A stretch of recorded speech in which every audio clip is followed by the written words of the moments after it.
Welcome back. I'm Felix, and today's Reddit is most disturbing confessions on Reddit.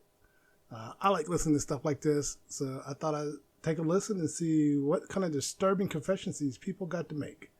I don't think this one was very long. I think it was only. Oh no, this is the long one. There was one that was like 6 minutes. This one's an hour 56 minutes. I won't be doing it for an hour.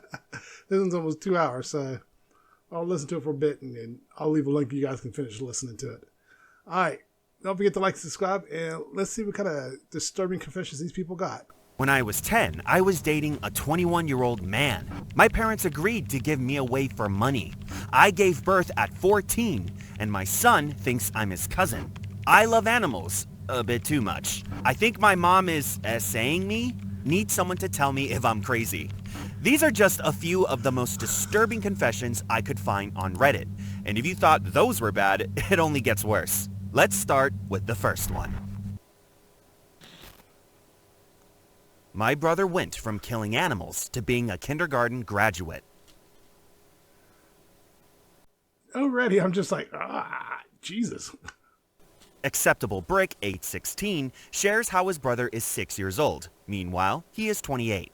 To make things as simple as possible, their parents suck. Last January, OP had just started his last semester of nursing school. One day, he was walking out to his truck to go to class, and DSS was in the driveway. They told him that his brother was going into foster care tomorrow and informed him that he was the only option left as a guardian, so they wanted to talk to him before they proceeded to move him. OP didn't know his brother had been taken by social services or that anything like that had been going on. Again, he repeats how their parents suck and explains he had blocked them and cut off all contact for a while. Apparently, 2 months prior to this, his brother's mom had another baby that was born in withdrawal due to drugs. His dad also failed a test for drugs, and unfortunately, the baby died.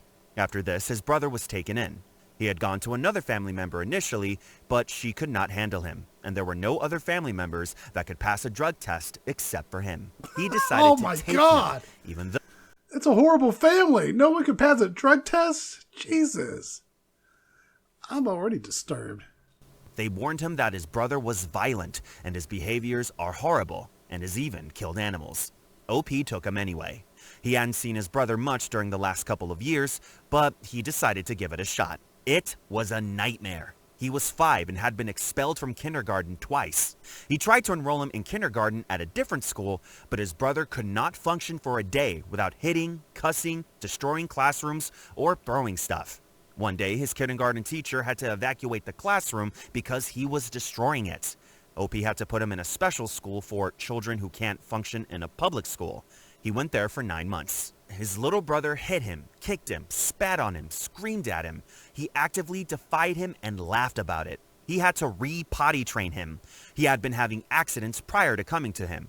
Due to this, OP filed an investigation for sexual assault, which he 100% knew he was right for, despite some, quote, no evidence blah blah, unquote, claims. OP says he started him in therapy. His brother has ODD, ADHD, RAD, and PTSD. OP had to leave class every day to pick him up. He was scared he was going to fail, but somehow he didn't. He got a job in the emergency department and had to leave a lot to pick him up. He was always scared he was going to get fired, but he didn't. He tried everything. He cried and prayed more than he ever had. He read 100 different parenting books. He went to therapy himself because it was so much, and he felt like his own 2 children weren't getting any of the attention they deserved because of what little he had poured into him. He started going to therapy with his brother weekly. One day, he went to the courthouse to relinquish his custodial rights. He just couldn't take it anymore. 2 days later, he took it back and kept telling himself, don't give up, be who you needed. Now, his brother hasn't had any accidents in a year. He hasn't harmed any animals. He had to repeat kindergarten, but he has repeated it in public school, and OP hasn't had to pick him up in over 6 months. His brother can now count to 100, when before he couldn't even recognize the numbers between 1. I'm just in awe of everything that's going on here. My son had a lot of issues, and we're not crappy parents, but he had issues. But we worked with him. He got therapy. He was on medication. Kindergarten, first grade, it was rough. But then after that, he calmed down. Kindergarten was really rough. He just, in daycare, was rough too. He just would not listen. Finally, we got him under control. Really, it turned out he's just really smart, and he was bored in a lot of ways. But he does have like that one defiance, obstinate defiance, and ADHD. He has that. So I'm listening to that and it says, that sounds a lot like my son. Except he wasn't 6 years old. He can read too. Before, he couldn't even recognize any letters of the alphabet. He says please and thank you and listens when he is told to do something. My son's a teenager now. He still don't listen. Or to stop doing something. He doesn't kick or hit or bite or scream. Just last week, he walked across the stage as a kindergarten graduate. This was a day OP often wondered about. He believes his brother, his son, is going to grow up and do very big things. He's glad he didn't give up. He's glad he could be who his brother needed.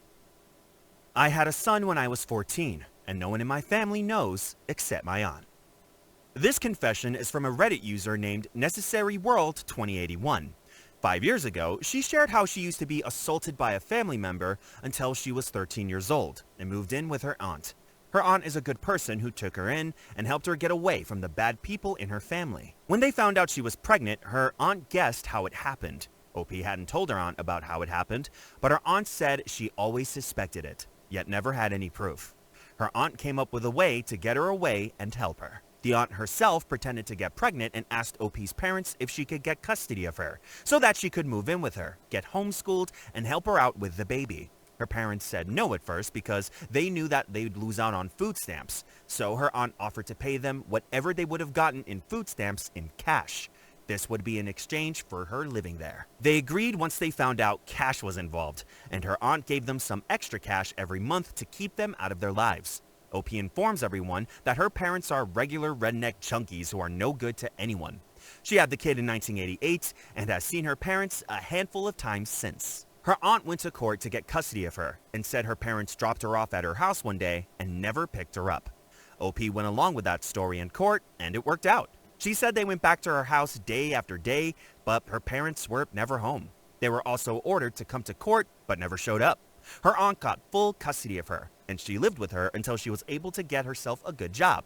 She doesn't work the best job in the world, but it's better than where she came from, and she's proud of that. Anywho, her aunt first took her to get an abortion, but it was too late by their state's laws. So that's why her aunt pretended to be pregnant, even tried to gain weight, bought clothes that made her look bigger. OP stayed home every day until she had the baby. Everyone thinks her baby is the aunt's kid. She doesn't feel bad about it and won't ever tell the kid unless her aunt wants to, or some big emergency happens where the child needs something like a body part. Her aunt always said it's her choice to tell, but she thinks it's her aunt's choice too. Speaking of the baby, it's a boy. OP's aunt raised him, he calls her mama, and she wouldn't want to take that away from them.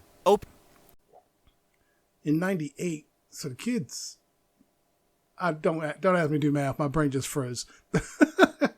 So he's an adult, so if he doesn't know by now, that's something, I don't know, I think that's something, I guess it depends. Sometimes I feel like you should tell them. And other times it's not necessary. So it all depends. If the kid has a happy life, why ruin it? Yeah, just move on with your life. Admits that he doesn't look like her at all. He doesn't really look like her aunt either. He thinks his father is some guy from a one-night stand who left, and her aunt doesn't know who he was. He's an adult now and is settling down with his wife, and they're thinking about having kids. For OP, it's sometimes weird because she knows that if they do, they'll be her grandkids, but they'll never know. She doesn't feel like a parent to him at all. She knows he's her biological kid, but she's not his mother. Every now and then it makes her sad, but she knows it was the right decision to make. He's had a good life. Her aunt and her saved up to make sure that he could get a good education, and he did just that. He knows her as his older cousin, and they get along well. He's a good guy, hardworking, a good person, does what he can to help others. She's proud of him. After this long confession, OP gives some answers to questions people have. First off, the person that assaulted her is in jail for the rest of his life. He was arrested for something unrelated to what he did to her, but he won't be out of jail until he's in his 90s, and she doubts he'll live that long. Her aunt tried for years to get her to admit what was going on. She tried very hard.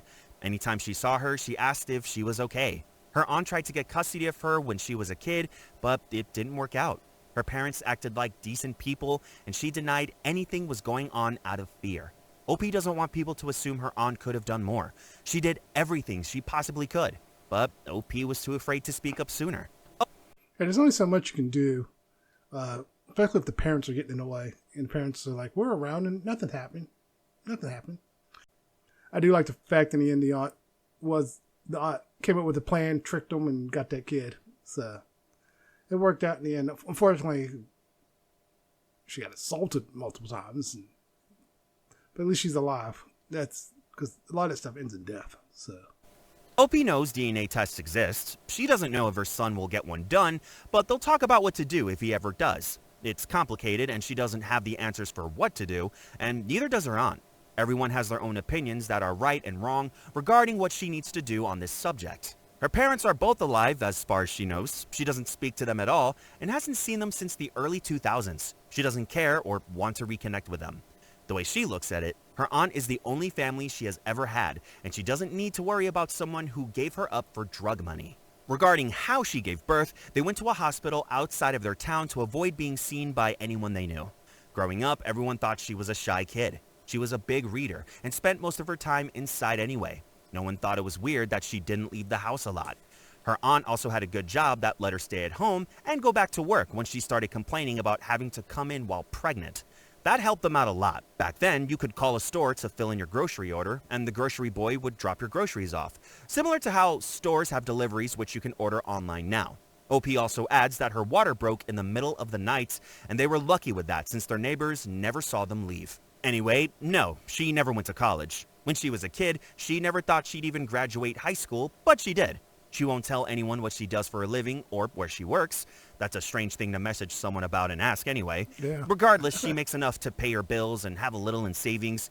So I'm just so fascinated by the story. I wasn't expecting these stories to be this interesting, but they are. She used to work 3 jobs to make sure she could pay for her son's college once the time came. Now she only works 1 job. She doesn't like what she does, but she works hard, and she's proud of that. OP states that she knows her English isn't perfect. She types in the same way in which she talks, and she doesn't care if others think that it's bad. In a nutshell, the grammar police should leave her alone and stop sending rude messages to people. She doesn't care about others' opinion on abortion or if they think she's a bad person for even considering it. She was barely a teenager, a child, and it's still... I never understood that crap. It was like, this is a child giving birth to a child. I got no problem with the abortion, especially in that case. Now, if you're using it as birth control, that's different. But that's just, get some self-control, use protection. But in these situations, it should 100% be an option. Whoopi Goldberg once said she wanted the name and address of everyone who said abortions, don't get abortions, there's always adoptions, because she's going to drop off all those kids at those people's doorsteps. And I agree with that notion. Let's drop them off.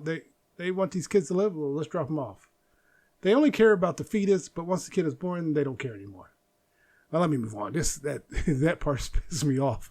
It would have been the best choice for her. No, she doesn't regret having the child now, but she wishes she didn't destroy her body in the process. She can't have kids now because of the damage that pregnancy caused to her body. A few disgusting people have messaged her about her story, telling her it was sexy and that she deserved it, or even asked for details. She doesn't know what the hell is wrong with them, but from the bottom of her heart, she hopes they perish. The world doesn't need more sick individuals like them. Finally, that's so fucking disgusting. What the hell, man? Jesus. Oh, God. I want details. Why? Are you a cop? Are you going to do something about it? Person's in jail for the rest of their life. Finally, she knows her aunt is a great person. She's the best person she has ever known, not just because she helped her. She thinks her aunt would have done the same thing for anyone. Her aunt is an angel. Period. Ask Reddit. Almost a year ago, there was an Ask Reddit post made, asking the question, what's the most body-freezing confession you've heard that someone casually threw into the open? I think I'm going to make this the last one. But, yeah, because these have been some disturbing ones so far. The first one I take that. The first one wasn't that disturbing. The second one was disturbing just because of the idiots on Reddit asking stupid questions. So I'm kind of worried about this next one. So we'll see how bad it gets. The user named Cadial shared how he was talking to a very good friend of his now deceased father. His father's friend said that many years ago, he talked his father out of murdering his mother. Apparently, Cadial's father believed that she was cheating on him and even stalked her on her way to college with a gun in his car. She wasn't cheating, and they also already had kids at home. Cadial says he is 100% sure that what he was told is true. He admits he gets the chills thinking about what his life would have been if that happened. His mom is the greatest person he knows by a mile, and he is glad she's still here. Under Cadial's comment, user MyLovely shared how his dad confessed to him about driving to his ex-wife's house with a gun after his divorce. He informs us that they both were cheating on each other, but she had custody of his half-sister. Chillingly, his dad was planning a double murder-suicide. He said he sat outside of her house for hours before he turned around and left.